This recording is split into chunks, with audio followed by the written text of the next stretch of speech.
Hi, Steve Walker here, Uprise Rhode Island. I'm in Kennedy Plaza. It's about 50 degrees, it's a Sunday, and it's raining. So why am I out here? I'm out here because there's a plan to basically shut down Kennedy Plaza. Maybe 3 bus berths will be here, but they won't be going through this road here. They won't be stopping here. There won't be any of these bus shelters here.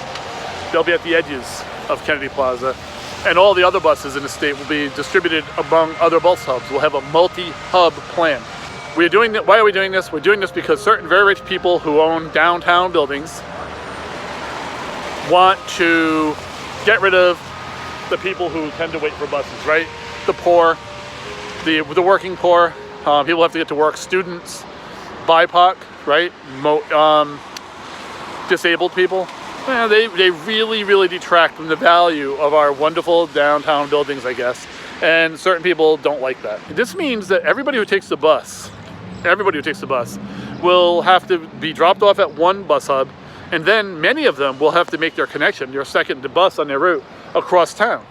You might get dropped off on Empire Street, and now you've got to hustle all the way down to the train station, or all the way down to the Meds and Eds area to get your second bus.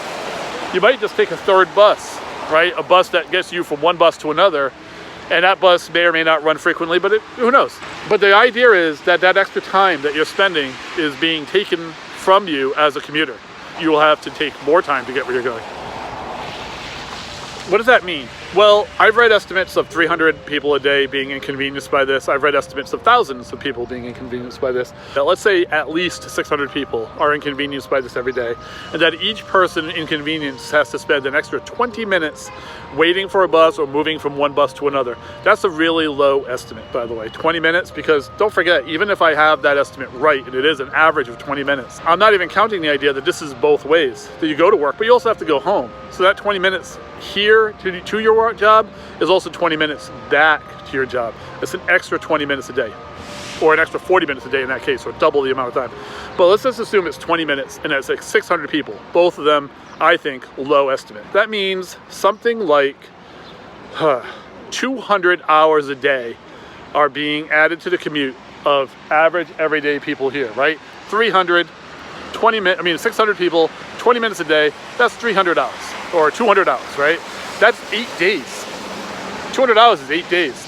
No one person is giving up 8 days a day, right? But overall, everybody, the net effect is 8 days every day being lost. That's a week a day, or more than a week a day. That means every 52 days, we've given up a year of people's lives to public transit. And don't forget why we're doing this. We're doing this so that exceedingly rich billionaires or millionaires who own buildings like this won't have to look at people they feel are undesirable. They don't have to look at the poor, the disabled, right? This is what we're doing this for. Students, right? We are doing this because they want to park, more like what Burnside Park is, right across the street.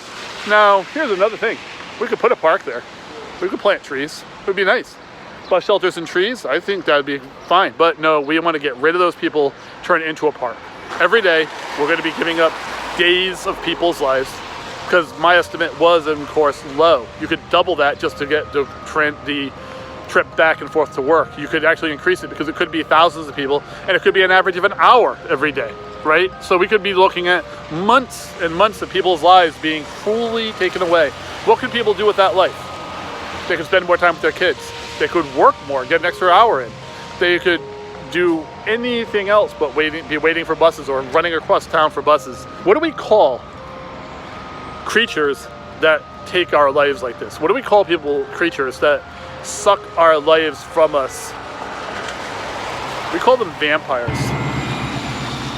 And that's what's happening here. We have people here in this town right now under threat of losing hours and hours of their lives. The most precious thing we have is time.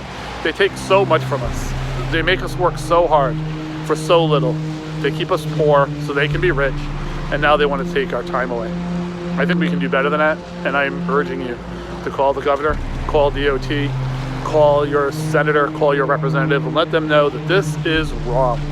This is so much more than just moving the bus hub or inconveniencing a few people. This is literally stealing the most precious commodity. The only thing we really have is our lives, our time. Thank you for listening.